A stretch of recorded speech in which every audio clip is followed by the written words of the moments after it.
Hey Kev, let's follow this trail over here. This looks like there might be something waiting down there. All right. Hey, wait a minute. Do you hear that? Yeah, I thought it was just me. What the heck is that? I don't know what that is. Whoa, do you smell that too? That's unbelievable. Hey, look. What the? Hey, look, those branches are moving over there. What the heck is that? Holy cow, is that what I think it is? Look at that thing. Oh my God. It's a freaking Sasquatch.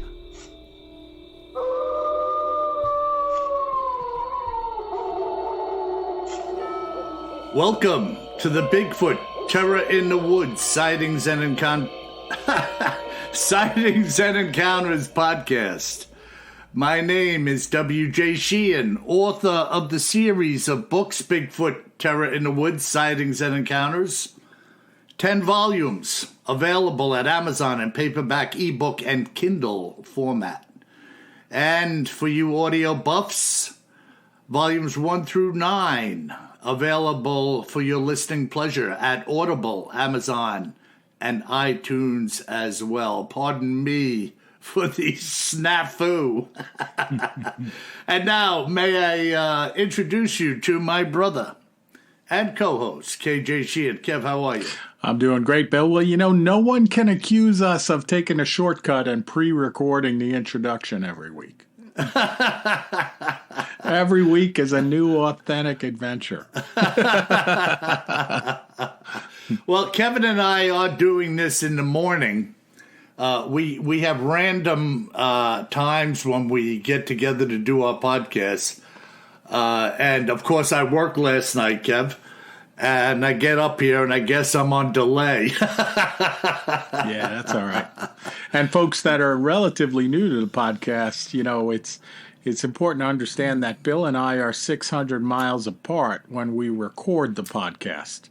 So we're each recording a track simultaneously, locally on our computers, and then talking to one another over Skype to try and make the whole thing work. So it's not without its challenges anyway, even if we both perform properly, which is a very rare occasion, by the way. Now, wait a second. Do we have to perform properly? I don't think so. It doesn't seem to be a requirement. It's not in my DNA. We just have to try, that's all. Hey, by the way, Kev, before you get into cryptids in the news and other oddities, for our listeners and yourself, are you aware they've made an arrest for the Gilgo Beach serial killer? I did see that. So this serial killer who roamed along the south shore of Long Island, right? Killing prostitutes and escorts. Yeah, they a while back, folks, and I'm talking, maybe a decade, right, Kev? Maybe 2 decades. Yeah, it could be longer. Maybe 3 decades. I think it was like the early 90s originally. Well, they found those about 10 bodies right, thrown into the dunes and marsh area off, what do they call? I always call everything Dune Road down there, but I think they call it Ocean Parkway. Ocean Parkway is the road down there. And they were looking for one woman who had called 911, frantically called 911. She seemed to disappear. She was an escort.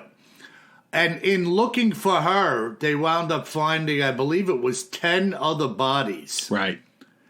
And this was a cold case pretty much for a long time. I mean, they had what they had. They just couldn't get anybody. And then I remember about 1.5 years, 2 years ago, they came on the local news and presented a couple of small pieces of evidence they had, asking for the public's help if they recognized any of these 2 items, I think it was. Okay. And next thing you know,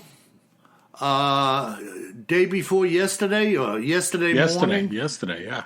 They announced that they were making an arrest in Nassau County, I think in Massapequa Park. And this guy was an architect, and he was an architect, all right, an architect of evil. Yeah, big architect in Manhattan. So, Yeah. really, evil person, you know. Yeah, yep. So I just figured I'd throw that out there. We'll see. I was going to mention it. It's funny because you and I hadn't talked since they announced that yesterday, and it's down the road from you a piece. Yep. And I was like, oh, wow, man, you know, this stuff. I mean, the good news is they're going to catch you these days. For the most part, if you're still walking the earth, you know, they're going to catch up with you. These law enforcement folks are diligent, and then the technology keeps improving. So as long as they hold on to some of the evidence, you know, they'll go back 30 years later and find trace evidence on trace DNA or whatever they call it these days and catch people, which is awesome. You know, I always think in a biblical narrative when these things happen, and that says that your sin will find you out. Yeah. You know, it's just that way, man. You know, you think you're going to beat the hangman, and the hangman's noose is waiting for your neck. Exactly. You're not getting away with it. This guy, this creep, if he did do it, and I'll tell you, they couldn't go to a judge and say we want to make an arrest and a search warrant without the goods to prove they needed to not in do this so. kind of a case. I mean, they certainly can do that without the Right. person being guilty. But this kind of a case, I'm with you, Bill. I think they got their man. Yeah, it's got to be DNA or something today. Exactly, locked into it. Yep. So, anyway, so what do we have in our cryptids in the news and other oddities segment? Yeah, man. So this one came in from one of our listeners, which I love to hear the suggestions from the listeners. So if you have ideas for cryptids in the news and other oddities, you know, drop them to us at BigfootTerrorInTheWoods.com. Contact us. And this one, Bill, is the Kecksburg UFO incident. Yeah, interesting, man. And I'm glad you dipped into this. We were just talking about this, a week or two ago? Yeah, the email came in a week or two ago, a couple of weeks ago, yeah. Mm-hmm. Interesting. So what'd you find out about it? Well, first off, on the lighter side, I took a look at it, and you know, this incident happened. We'll get into the thick of it in 1965. But before I get into it, I got to tell you one funny thing. They have this object, a replica of this object that they made for a television show that investigated this Kecksburg UFO incident. And they talk about in the sightings that the object looked like a giant acorn. So this is the funny part before we get fully into it. I live in Raleigh, North Carolina, which is known as the City of Oaks. And when you go in downtown Raleigh, we have a giant bronze acorn. And in fact, on New Year's Eve, we hoist this giant acorn up on a big crane. And when they drop the ball in Times Square, we drop the acorn. But our acorn looks shockingly similar to the UFO from Kecksburg. So I don't know if there's a connection there, folks. But that was my first reaction. I was like, holy crap, it's our acorn. Maybe they just took it from Kecksburg and said, this is going to be our town symbol. Could be. I'm actually going downtown tonight. I'll try to take a picture next to the giant acorn and put it up on our page. Show the similarity. What is it? Is it bronze or something? What is it? Ours is bronze. Theirs is, I don't know what it's made out of. It looks like adobe or something. All right. So let's get into it. So this, most of what I'm going to talk about comes from a really good article. There's a lot written about this, but there's a really good article from Penn State University on a website called pabook.libraries.pennstateuniversity.edu.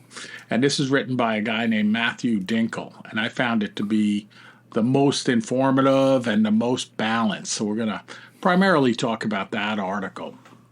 So this incident happened, as I said, in 1965, so 58 years ago, in Kecksburg in Westmoreland County in Pennsylvania. And Kecksburg is out near Pittsburgh. Kecksburg, so in the westernmost part of Pennsylvania, right? Okay. And during the last 58 years, this story has also taken numerous twists and turns. So most of these sightings that we talk about, they end up, being the sighting, maybe some discussion for 2 or 3 years, but then that's it, right?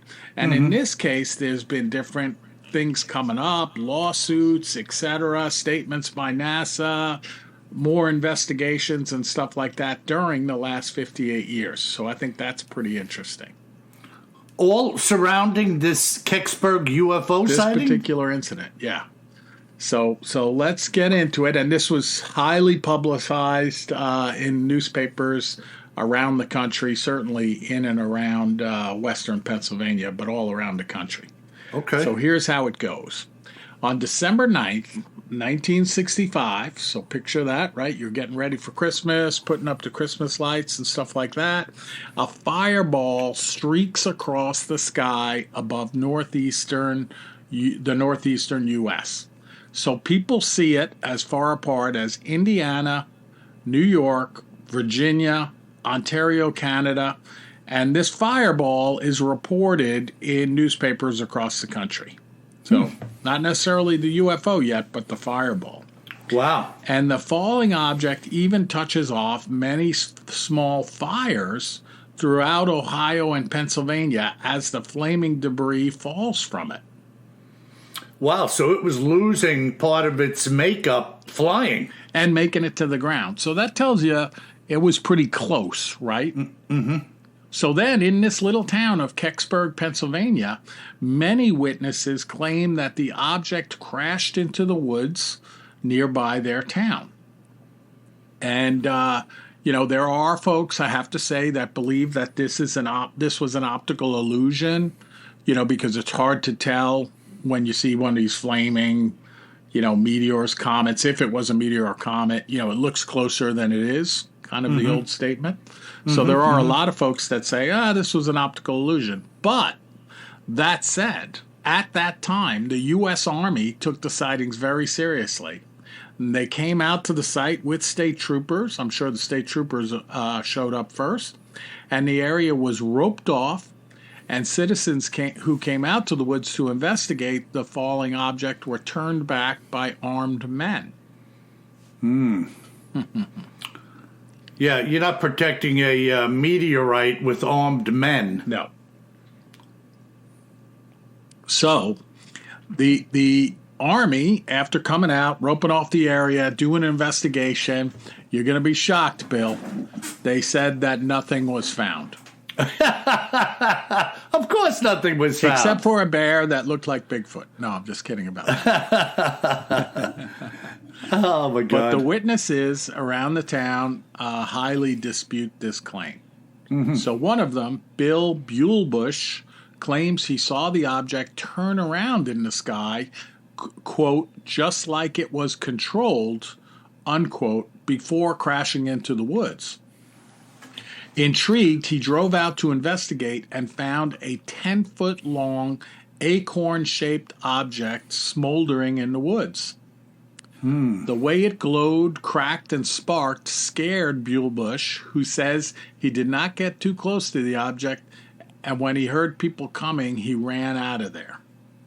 So he was a witness. He was the first witness, but split when everybody else started showing up. The look and glowing nature, I don't blame him on that regard, right? Like, what the heck? Maybe it's radioactive, etc. It could explode or something and kill him. 100%. Who knows what it is? Yeah. So James Romanski saw it too, and according to his account, he was part of a group of volunteer firefighters who came upon the object in the woods when they were responding to what they thought was a plane crash. Instead, he found a mysterious metal object buried in the ground and covered in hieroglyphics. Wow. Yeah, and on the replica, they do have these hieroglyphics on it, which, by the way, our acorn in Raleigh is not covered in hieroglyphics.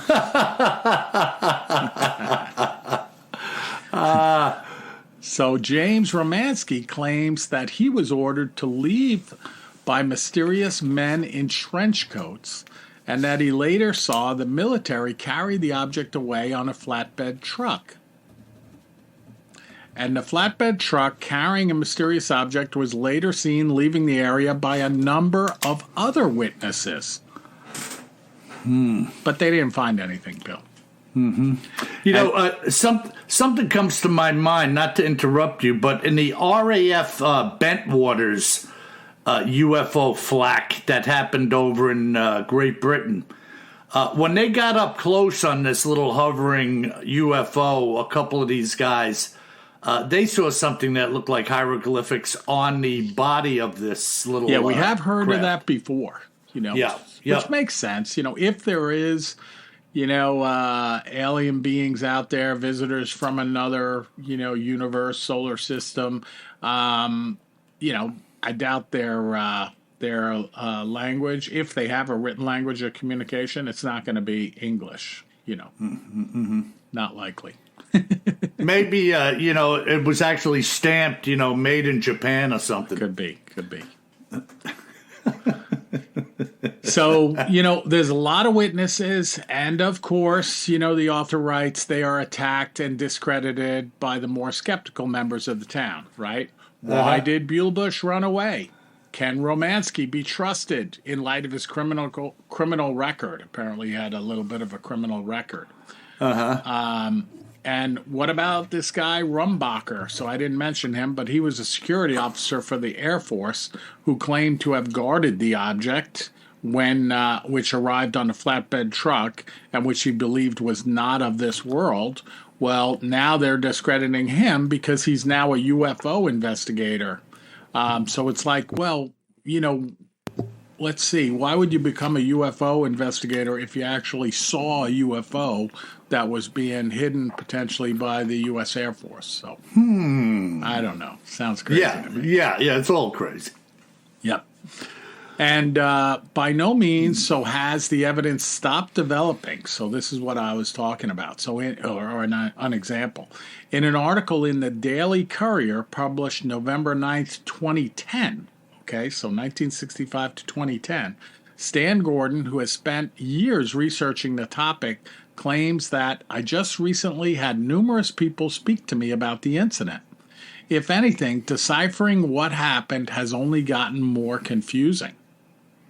And then back in 2003, a lawsuit was filed against NASA to release the documents from the military investigation. Then, when making a statement on the lawsuit in 2005, 2 years later, a NASA spokesperson told the Associated Press that, in fact, a Russian satellite was discovered on the site. However, this possibility had supposedly been ruled out conclusively in a study of the orbital analysis of all known man-made crafts orbiting at the time by one of NASA's own scientists. So back then in 65, NASA said, no, couldn't be a Russian satellite.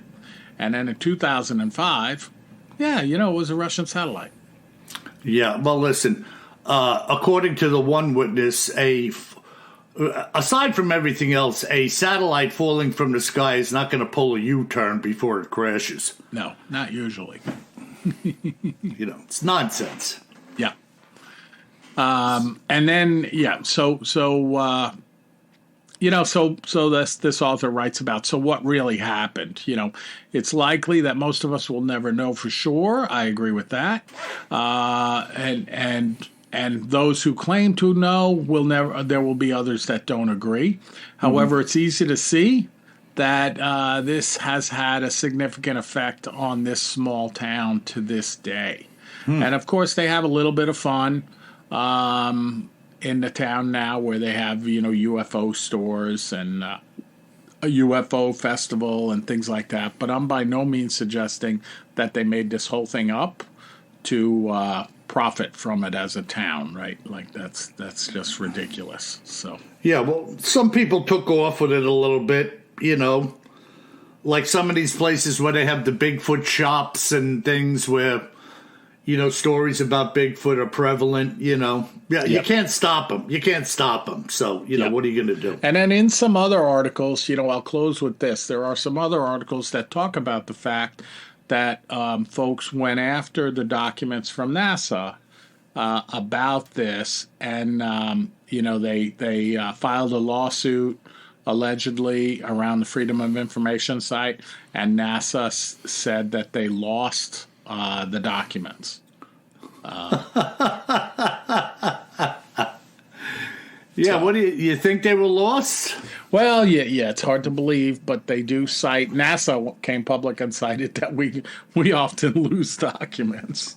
Apparently, somewhere I read about that they lost the tapes and the documents around the Apollo 11 moon landing, So hard to believe, it's probably in a box under a pile somewhere in some warehouse that nobody goes in anymore, I mean, maybe it's in a politician's garage. I don't know. And that was a bipartisan statement, folks, before you write in. Interesting. Yeah, that's crazy, Kev. Kecksburg UFO. Yeah, I love it, though. And thanks to our listeners that wrote in to suggest this topic. It's many years ago we had that UFO purportedly come down in South Haven Park. Oh, on Long Island. Yeah, and that place became a zoo of police and flatbeds and fire department vehicles and, what are you doing bringing flatbeds in for a forest fire?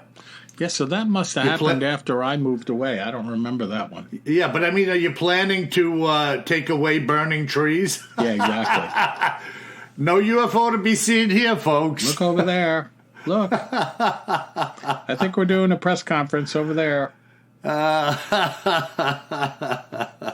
Unbelievable. Yeah, and that place was all roped off and Men in Black, all of that nonsense, So this is kind of run-of-the-mill rubbish that surrounds these reported crash sightings, investigations, witnesses, discrediting, no UFO here, misidentification, unreliable witness testimony. It's the same bag of tricks over and over. Yeah. But listen, man, great follow-up on that. And again, as Kev said, if you've seen something, say something. Or if you have an idea, say something, especially for our Cryptids in the News and Other Oddities segment. Go to BigfootTerraInTheWoods.com and contact us.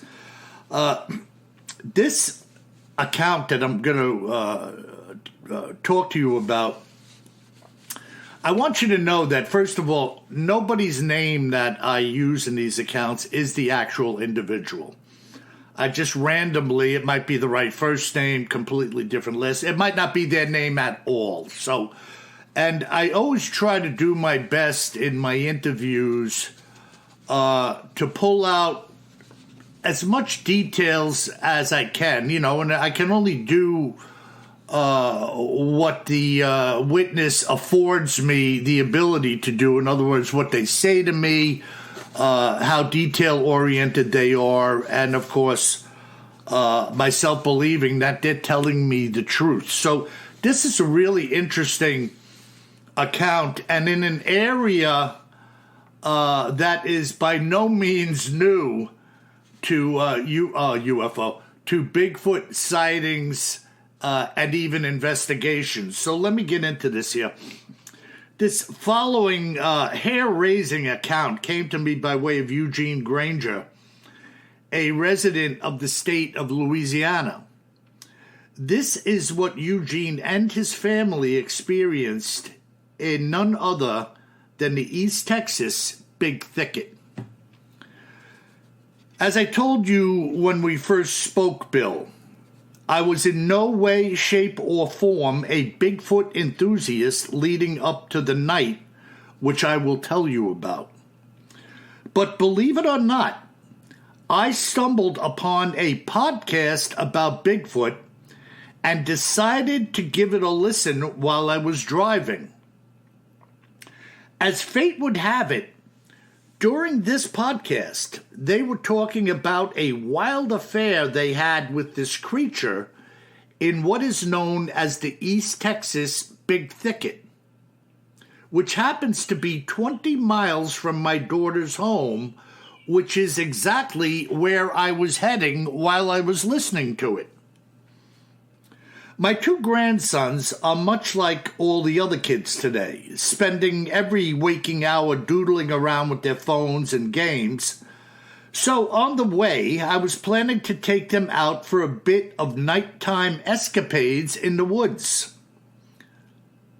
At about 5, I got to their home, and after the usual hellos, I explained to my daughter that I had a little plan for the night involving hunting for Bigfoot. So this guy is driving to his daughter's house in Texas. He randomly runs across a Bigfoot podcast that he's listening to, realizing they're talking about this area relatively close to his daughter's house where he's going, and he just decides, I'm going to take these little rascals out and go to this place and hunt for a Bigfoot. So he says not only were the boys excited about it, but my daughter was also a gamer. So come 10 o'clock, we were heading towards the Big Thicket.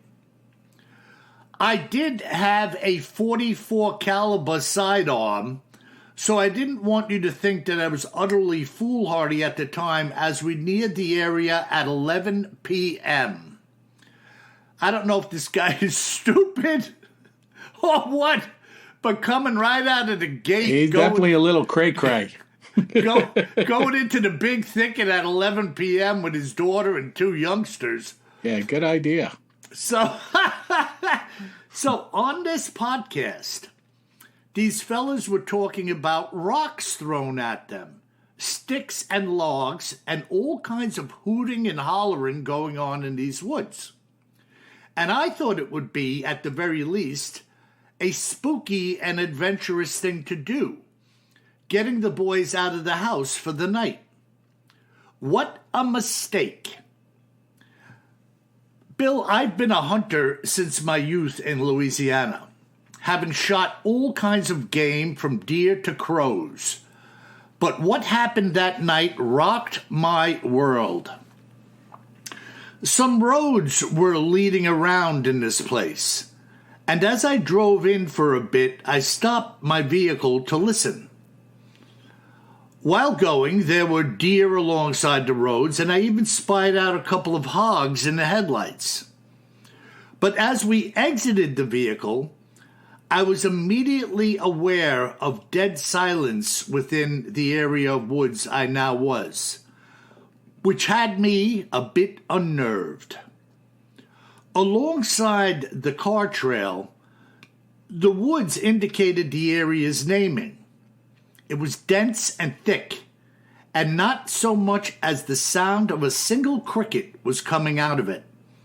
As I told these kids and my daughter, I was going to drive around a bit more to survey the lay of the land. I had followed what I would call a horseshoe pattern, during which not a single animal was seen. And to be honest with you, I had begun to wonder if what they had said went on in here was the truth after all. So he's driving to this place and getting close to it. He's seeing wildlife, deer, hogs. Then he gets into the, quote, thick of things in the thicket, and all of that stops. Returning to where we had started, I parked the vehicle and we got out to begin our walk. My daughter and the boys were excited, with I keeping my feelings to myself about the silence and the lack of visible wildlife as the action began rather quickly. We hadn't walked 200 feet, if that, when what sounded like not one, but several large trees came crashing down in the woods. So loud was the sound that it was like a significant motor vehicle crash had occurred close to us. Our lights were immediately brought to bear in that direction, which was an exercise in futility, the brush being so thick that the lights virtually shone back at us off the leaves. Coincidence, perhaps, but that wasn't what I thought as I shouted, "Hey!" There was no response, and we kept walking. Speaking for myself, a spooky night of family fun was now getting a hold of me in the wrong way, but we kept moving. Maybe 10 more minutes had passed when we heard the first scream. I had listened to every animal sound, both day and night, present in this area and Louisiana, and I had never heard anything like this. It was part horror film and part natural, if that makes any sense. Like a woman facing Mike Myers in her kitchen and a screaming mountain lion all wrapped up in one. Very unique and shocking to the ears. This was when I grabbed my gun for the first time as a matter of comfort and security. We were standing there, the boys asking me what makes a sound like that, to which I honestly replied that I didn't know, which I could tell did not sit well with anyone. I had no sooner answered the question as a second scream rang out to our right-hand side. Mind you, we had heard nothing moving through the woods at the time. My opinion, both then and now, was that it would be physically impossible for one creature, and I did believe it was a creature, to move that far and that quickly through these dense woods without making any noise and at such great speed. It was impossible, and we turned around. I had pulled my pistol out of the holster, and we were stepping up the pace as we began our exit. Suddenly, something was flanking us in the woods that we couldn't see, but this time we could most definitely hear it. Whatever it was made no effort to keep quiet, and we stopped. I heard something whirring above my head, like the rotors on a helicopter getting going, as something crashed into a tree behind us. When I turned to look with my light, a 4-foot-long log was lying at the base of this tree, just behind where my daughter was standing, and I was immediately pissed off. I turned and shouted, "If anyone is out there, I have a gun, and I'll use it if necessary. I don't want to kill anyone, so knock it off." There was dead silence, and we began to walk again. The flanking had started virtually as soon as we did, and I cracked 2 shots off into the night, after which everything came to a halt. Not a sound could be heard the rest of the way out. As we exited, my vehicle headlights were coming... As we exited in my vehicle, headlights were coming down the road in front of us. It was a police vehicle, and they hit their lights. I stopped as the 2 officers got out and approached us. They asked if I had fired the shots, and if so, at what. I began the whole story of everything that had just transpired, to which they said, "You could have killed somebody." The only thing that saved my butt that night was the 2 boys and my daughter with me, who quietly confirmed my story. They didn't seem to be fazed by all this Bigfoot bullshit, but they didn't let on about anything. They did say they patrol this area regularly because of people like me walking around at night, adding that it was perilous to do so, and that was that. I couldn't believe it, in hindsight, the luck or lack thereof, that we would experience what we had coming straight out of the chute, so to speak. It was as bad, if not worse, than I had heard on the podcast. having had zero experience beforehand with anything such as this. I can state emphatically that I will never return to those woods again, either in the daytime or the night for any reason. There is something big and powerful in there, and you may as well leave it alone. What do you think, Kev? Whoa. I mean, there's definitely a lot going on down in the Big Thicket. This guy's definitely a little crazy, like listening to a podcast once in the evening and then grabbing his kitties and his 44 mag and saying, let's go hunt a Bigfoot in the Big Thicket. Yeah, nothing like a mad uncle. Woohoo! Gives the family somebody to talk about. That's right. Hey, boys, let's go out and light up some dynamite. Yeah! Watch this. Watch this. Bam! Awesome. Son, you ever shoot a 12 gauge before? Here, grab this. Careful, it's loaded now. You ever drink bourbon while you shoot a 12 gauge?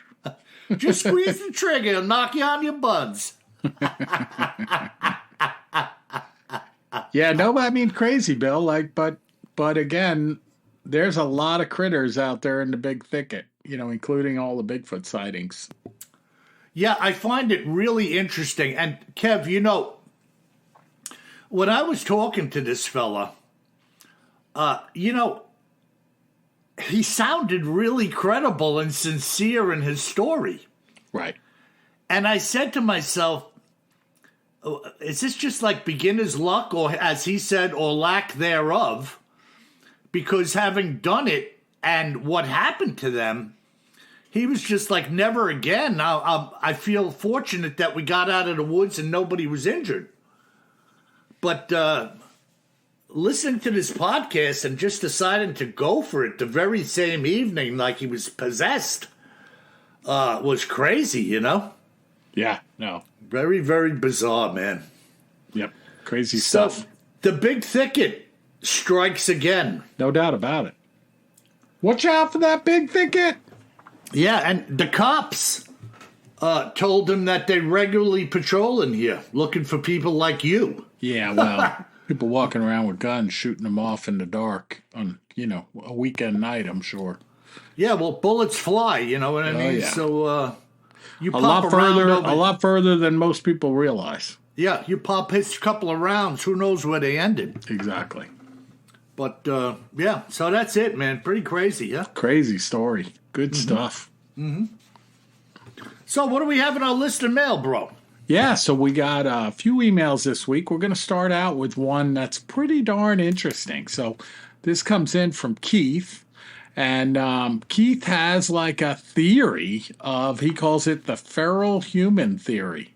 And I don't know if this is like a bona fide theory or if it's his theory or what. So, let us know, folks. So Keith gets into it and he says, the difference between a Chihuahua, so he's talking about the little dog, a Chihuahua, and a St. Bernard is vast.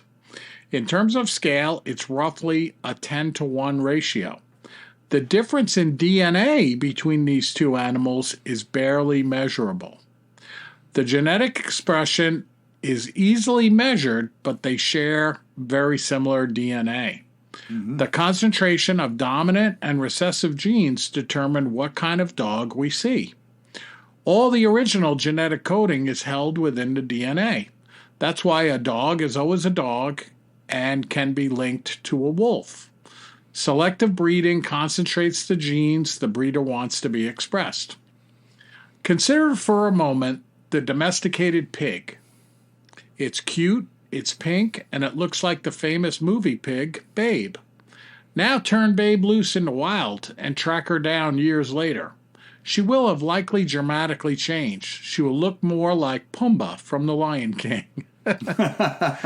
Genes will turn on, and she will undergo a remarkable physical metamorphosis. Some of this may be partially understood, but not all of it. After a few generations, all of her progeny will express the wild pig traits not the babe pig traits. Is it possible that humans have the same adaptive mechanism? Is it possible that after many generations of genetic concentration and thousands of years, we now have a human variant that looks as different from us than a Chihuahua looks from the St. Bernard? Love the stories in your audiobooks. The East Coast accent is cool. Don't listen to the bozos who say you aren't a good narrator. If you get a minute, let me know if you think this theory has any weight. Thanks, man. Keith. Yeah. What do you think of that, Kev? It's kind of a twist on evolution, right? Like, Yeah. I don't know. Yeah. I think if there is a Bigfoot creature, it is a species that we don't know about. I don't think it's because some men went out into the forest and changed into Bigfoots. Yeah. I don't think so either.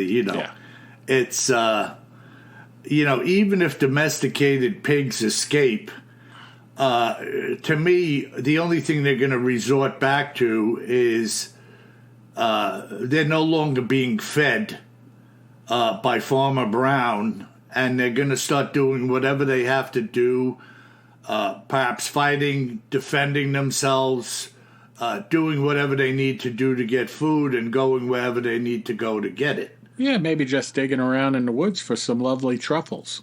Yeah, and listen, I was listening to a man interviewed one day that had written a book about basically animals gone bad. Yeah. And he was sharing stories of even domestic animals whose owners had died in the house and nobody knew about it. And when they stopped feeding them, they started eating the dead owner. I mean, just think about that, though. Yeah. They're going to do what they do, and at that point, you're my dinner. Yep. So I don't know. But personally, I'm not buying into feral humans having... I'm not there either, but Keith, thanks for writing in with the theory. You asked, and we told you. And thanks for buying the audiobooks, too. Yeah, and anybody who, quote, may have been lost from humanity could have easily rejoined up with other humans. Right. It's not like humans are hiding and you can't find any. Unless you're on an island or something like that. Yeah, you'd have to... discernibly want to be lost, like a hermit. Yep. And even a hermit, if he lives 100 years and had, I don't know, the whole thing just is preposterous to me. I just can't wrap my head around it. But, relative to Keith commenting about the narration of the books, I always found it to be amusing that when somebody comments, I can't stand this guy's New York accent. Well, that's mostly me, Bill, to be fair. What's that? But, when you listen to narration on audiobooks, they've got these people from Europe, the South, the North, the East, the West. They got people from all over narrating. And every once in a while, somebody will comment about the New York accent. Come on, get over it. And if you don't get over it, I'm going to come down and visit you. You hear me? All right, let's go on to the next letter. Also from an area with interesting accents. Yeah, Loudon from Scotland. Scotland. There's another accent of Scotland. He says, "Hello, gentlemen," and I use that term loosely. I'm a big fan of the show, and I think that I've listened to 200 or more episodes. However, I don't think you have covered the Stonehenge phenomena in the UK. What's your take on Stonehenge? What do you think, Bill? You got a take on Stonehenge? Yeah, I got a take on it. It's a bunch of big rocks standing out in a field.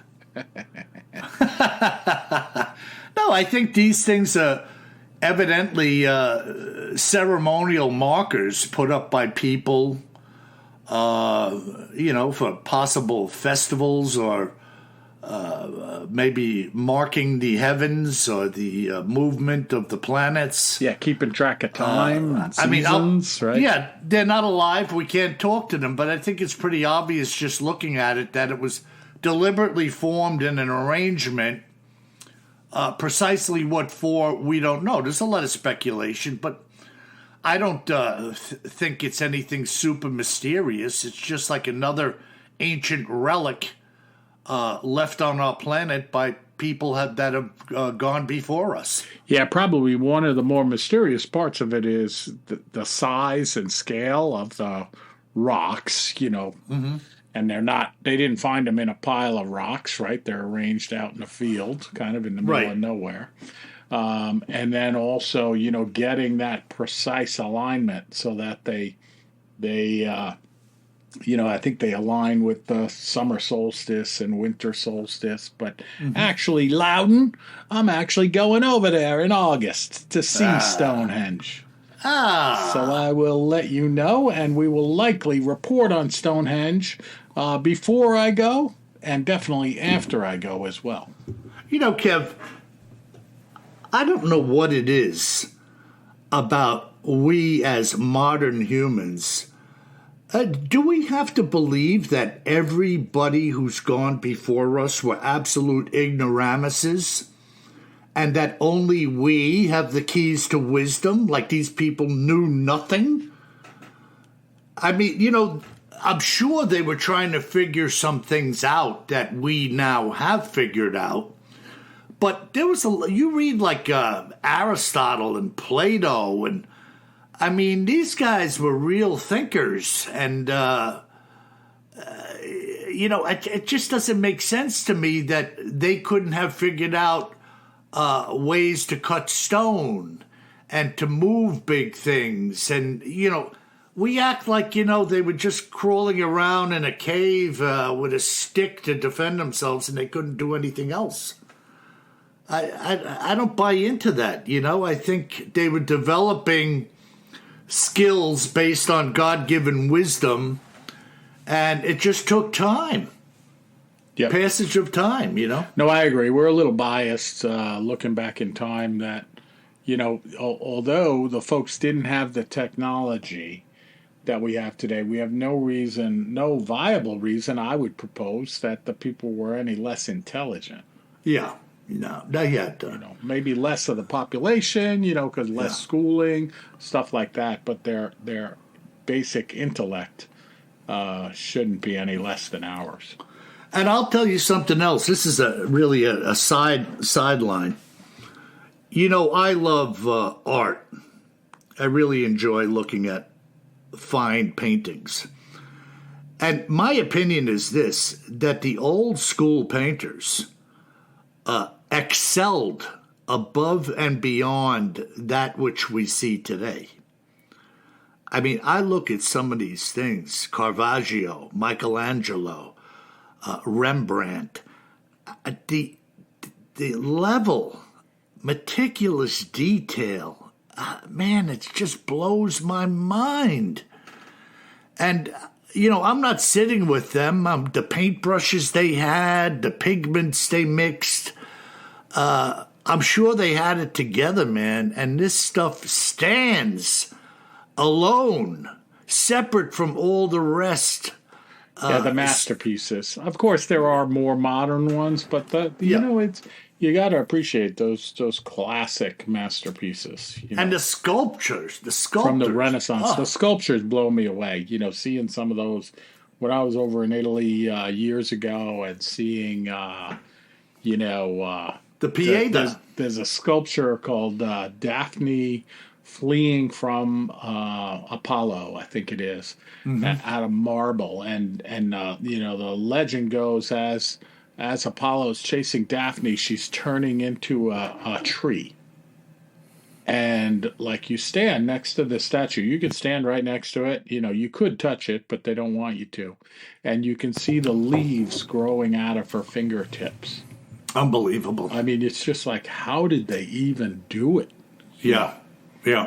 Just incredible. So, all right, man. Well, our last email is actually a return to an email that we started a few weeks ago that I forgot about and someone reminded me about. And that was, I was asking you, Bill, or the writer was asking you, and I was reading it, what's your favorite cryptid and why? And I believe you talked about the hairy man, and we never got to me. So I said I would return to it. So I will pick a favorite, but I will talk about a couple of them. So, Mothman is definitely one of my favorites, going back to the infamous sighting in West Virginia and the collapse of the bridge, but even more today, where we have all of these Mothman sightings around Chicago, the city of Chicago in Illinois, and specifically around O'Hare Airport in Chicago, one of the busiest airports in the world. So, very strange. And then the good old Van Meter monster in Iowa that showed up, for a period of a few days, many, many witnesses, and this kind of winged creature. A little bit like Mothman, but not related to Mothman, going back, I think it was like 100 years ago in Van Meter, Iowa. But finally, my favorite, and I've said it before when we've got this question, we've covered probably 200 different cryptids and other oddities in this podcast, and my favorite is still Spring-Heeled Jack. Yahoo! Yeah, Spring-Heeled Jack was the pretty well documented springy humanoid that was bouncing around outside of London on the city streets and, chasing women and things like that. And the reason why, as I've said before, and it was somehow linked to one of the royals, a marquis outside of London, and I still look at it like an ancient or an older days Batman or something like that, like some rich guy that would be dressing up like this creature, not necessarily doing good. Maybe it's a better comparison to the Joker. Why no smile, huh? But bouncing around with these invention of these springs and these metal claws and this mask, and so for me, it's Spring-Heeled Jack. Ah, there you go, man. But I'm open to new ones, so keep those cryptids coming. But Spring-Heeled Jack for me, Bill. Well, I don't think we're going to see another thing like Spring-Heeled Jack. That was a one-off, man. I'll tell you what, I'm going out in Raleigh tonight to see some friends, and I hope I don't see anything like Spring-Heeled Jack in downtown Raleigh. Yeah. Watch out for flying acorns. Exactly. Well, yeah, I will see that. It won't be flying. It's parked in a park. If it takes off in front of you, pull the iPhone out and get some pictures. It may be shaky, though, Bill. I'll warn you. And blurry. Yeah. All right. Well, great podcast. Thanks, folks, for listening. Keep those 5-star reviews coming. And we will see you again soon. Yeah, and remember, folks, if you find yourself wandering around the Big Thicket, or even in the woods of Kecksburg at night, you best remember one thing.